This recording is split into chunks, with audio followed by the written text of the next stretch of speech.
Je voulais présenter les différents types d'unwrap. Donc l'unwrap est l'opération qui consiste à déplier les faces de notre objet pour projeter sur sa surface une texture. Et donc le mode qu'on va choisir va dépendre du type d'objet, de la manière dont on veut projeter la texture, etc. Et ce tutoriel fait en quelque sorte suite au tutoriel sur les textures. Alors pour ce qui est de la première option de dépliage, si je rentre en mode Edit et que je presse U, ça va être le simple Unwrap. Alors l'Unwrap simple, il va prendre en compte les seams que j'aurais créés, c'est-à-dire les coutures ou découpes que j'aurais créées. Mais par défaut, en fait, les primitives comme le cube ou l'UV sphère ou bien le cylindre ont déjà un dépliage UV prêt. Et si j'attribue à mon objet un matériel, donc je vais tout simplement projeter ma texture de brique à la surface. Donc voilà avec quoi je vais me retrouver. Donc là, la texture de brique va se projeter en fonction du dépliage UV. Par exemple, cette face et celle-là, voilà, on va prendre ici, cette face et celle-là sont adjacentes dans l'UV Editor. Du coup, la texture est continue d'une face à l'autre. Mais alors si par exemple, je souhaite que la texture soit continue de cette face à cette face-là, je vais devoir justement réviser le dépliage UV et utiliser les seams. Donc là, je vais en mode de sélection d'edge, sélectionner tous les edges, toutes les arêtes le long desquelles je souhaite faire ma découpe. Je presse U et je choisis Mark Seam. Là, ce que je peux voir en mode solide, c'est toutes ces arêtes ont été marquées en rouge pour signifier qu'elles sont des coutures. Et je sélectionne tout, je presse U, je fais mon Unwrap. Et là, dans l'UV Editor, je peux voir que les UV sont organisés complètement différemment. Et cette fois-ci, cette face et cette face sont maintenant adjacentes dans l'UV Editor.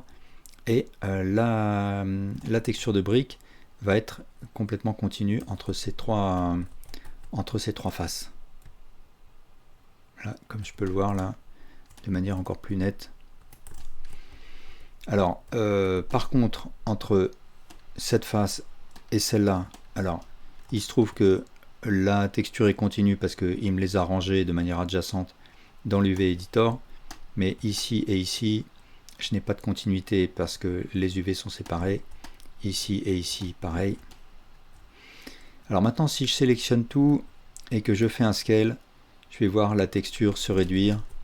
Et je peux aussi bien le faire ici en jouant sur les valeurs scale du node mapping, ou bien je peux créer en amont un input value et jouer sur la valeur de ce node.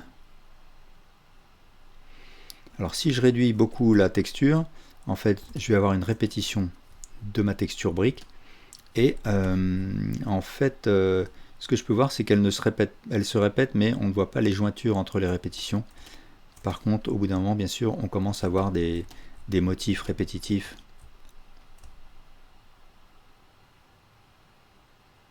Donc ça c'est une texture répétable. Si j'ouvre le panneau N et que je clique sur View, j'ai aussi une option Repeat Image qui me permet justement de juger de la répétabilité de cette texture. Alors pour ce qui est de l'utilisation de cette option, je dirais que le simple Unwrap est surtout utile quand on a une texture donnée et qu'on veut la projeter très précisément sur notre objet en contrôlant sa position et aussi la continuité d'une face à l'autre. Et donc on peut penser à des murs, à des vêtements, etc. Alors la deuxième option, c'est l'option Smart UV Project, qui est à mon avis idéale quand on veut peindre notre texture dans notre vue 3D. Et donc on est peu regardant sur la manière d'organiser nos UV dans l'UV Editor.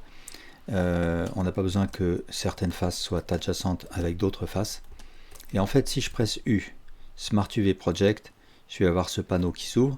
Et là, je vais avoir une valeur angle limit qui va déterminer en fait à partir de quel angle entre mes faces la découpe va avoir lieu.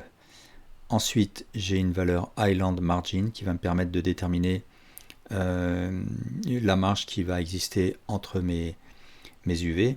Et je vais mettre par exemple une valeur de 0.01 de manière à ce qu'il y ait une petite marge et que quand je peigne sur mon objet, la peinture sur un UV ne dépasse pas sur l'autre UV. Je clique sur OK et ici dans l'UV Editor je peux voir le résultat, donc une découpe en fonction des angles qui séparent nos faces et une organisation des UV dans l'espace de l'UV Editor. Mais j'ai peu à me préoccuper de ce qui se passe ici en fait. Je vais attribuer à mon objet un nouveau matériel avec une texture vierge que je vais appeler par exemple peinture. Et ensuite, je vais passer en mode Texture Paint. Ici, je vais afficher ma texture peinture. Et je commence à peindre. Donc ici, je peux choisir la couleur. Je vais choisir un orange, par exemple. Avec F, je choisis le rayon de ma brosse. Et voilà ce qu'on obtient. Alors ce que je peux voir pendant que je peins, c'est ici dans mon UV Editor, l'image peinture à plat qui vient se colorer en fonction de la position des UV telle que définie par l'Unwrap Smart UV Project. Et une fois que je suis content de la peinture, je vais dans Image et là je fais soit un pack si je veux sauver l'image à l'intérieur du fichier lui-même, ou bien je fais un save ou un save as si je veux enregistrer la texture dans un dossier. Alors l'option suivante c'est Lightmap Pack et ça va nous permettre de séparer toutes les faces et de les ranger de manière complètement orthogonale. Alors il y a sans doute des occasions d'utiliser cette option, mais je crois que c'est surtout pour les jeux, pour faire les UV maps pour jeux. Et ensuite une option intéressante qui va aussi me permettre d'orthogonaliser, c'est le Follow Active Quads. Alors là, je vais créer un plan, je vais le tordre un petit peu là, et je vais créer une suite d'extrusions. Donc CTRL SHIFT clic droit pour faire une extrusion, ou bien tout simplement j'extrude avec E. Donc là, j'ai une espèce de route, et je vais faire un U, un simple unwrap, et je vais me retrouver donc avec cette UV qui est courbe, et je veux lui appliquer une texture de route. Donc je suis allé chercher ma texture, je vais créer ici un matériel. Si je me mets en mode Material Preview, je vais voir comment ma texture, mon image texture vient se projeter sur mon objet. Et là, ce que je peux voir bien sûr, c'est que les lignes de ma texture ne suivent pas la courbe de ma route. Alors pour faire cela, ce que je peux faire justement, c'est ici dans l'UV Editor, orthogonaliser une de mes faces. Donc je vais faire SY0. Ici de la même manière SY0. Pour ces deux edges SX0 et là SX0. Et ensuite je me mets en mode de sélection de face ici. Je sélectionne tout. Je fais un Shift. Je sélectionne cette face pour la rendre active. Et je presse U. Follow Active Quads. Et du coup, la face qui est active devient la face guide de mon dépliage et toutes les faces s'alignent orthogonalement sur ma face. Et maintenant, je peux agrandir et redimensionner mon UV comme ça. Et là, la route, du coup, suit la texture de route suit le parcours de mon mesh. Et ce que je peux faire peut-être, c'est attribuer à mon objet un Subdivision Surface. Là, mettre des edges de support. Et comme ça, j'ai ma route. Alors, si j'avais une de mes faces qui était déjà carrée ici, par exemple celle-là, je vais faire SX0, faire une extrusion sur X. Je vais remettre à 0, là, je vais faire un unwrap tout simple. Et cette fois-ci, je vais mettre en mode de sélection de face. et je vais rendre celle-là active, qui est déjà toute carrée. Si je fais un U follow active quads, dans ce cas-là, j'ai une orthogonalisation puisque c'est celle-là qui m'a servi de guide pour le dépliage de l'ensemble des faces.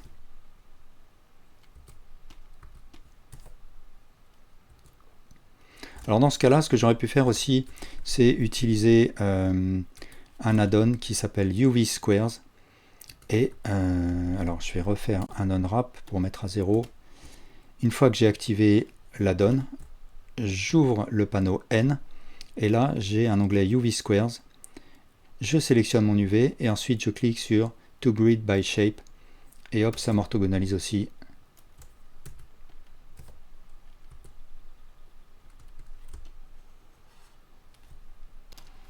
Alors l'option suivante, ça va être l'option Cube Projection.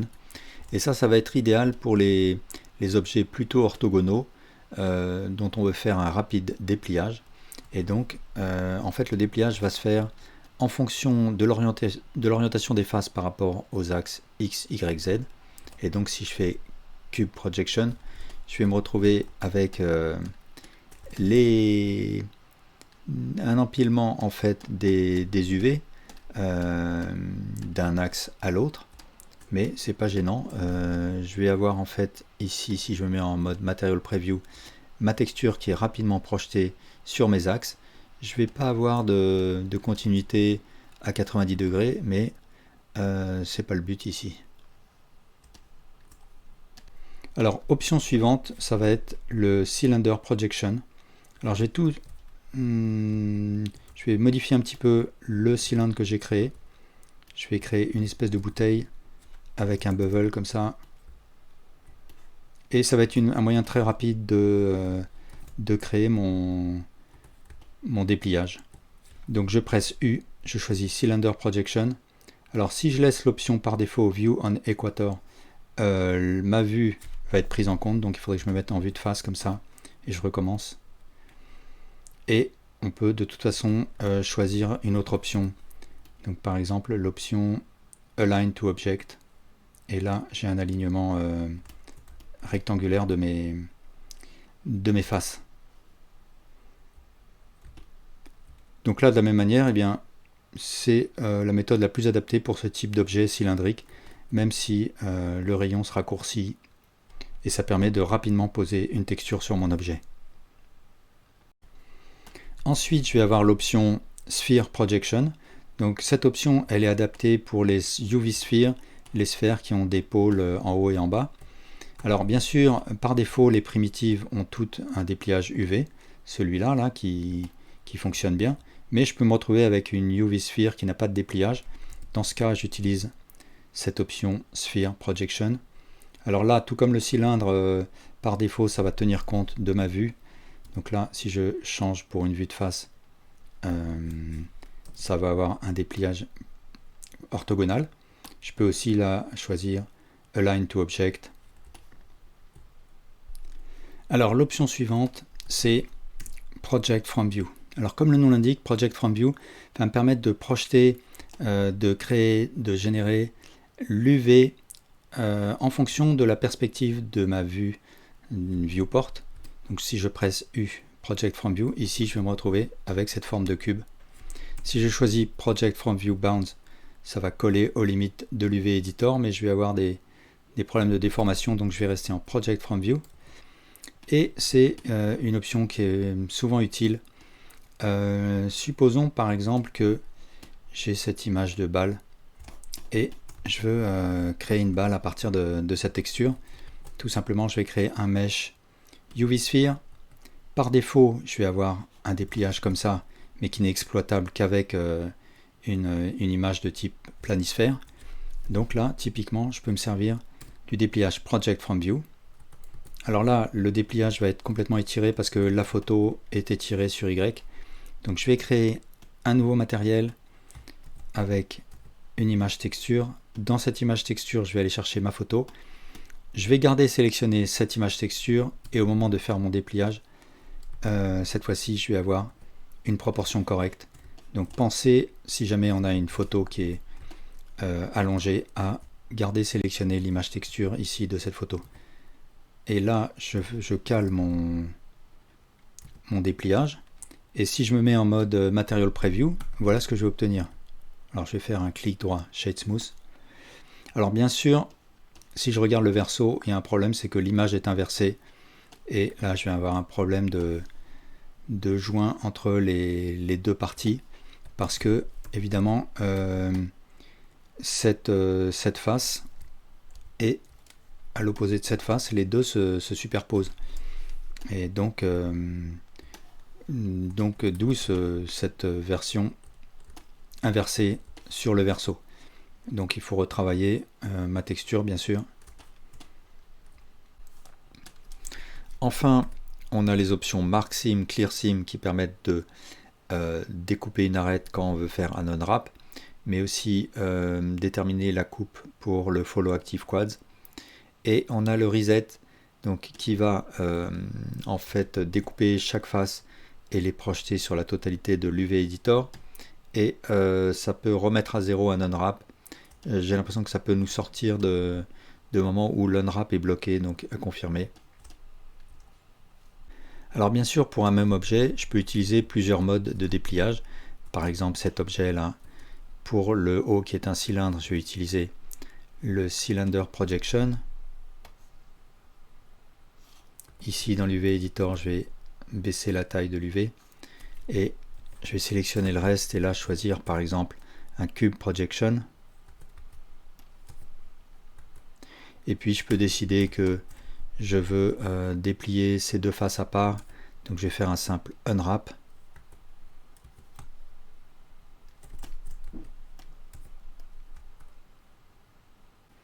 Et garder en tête aussi que pour un même objet, on peut créer plusieurs UV maps. Donc ici, dans l'onglet Object Data sous UV Map, j'ai mon UV map par défaut, mais je peux en créer une deuxième. Et donc, soit pour un autre matériel de cet objet, soit à l'intérieur du même matériel, je peux avoir besoin d'avoir une autre UV map. Donc là, par exemple, je vais faire un dépliage de type Smart UV Project. Et du coup, selon ce que je vais sélectionner comme UV map ici, dans l'UV Editor, je vais avoir l'UV map correspondante. Et ensuite, quand je crée un matériel, je peux utiliser un input UV map et aller chercher l'UV map en question, l'UV map dont j'aurai besoin pour ce matériel. Voilà, et bien merci pour votre attention.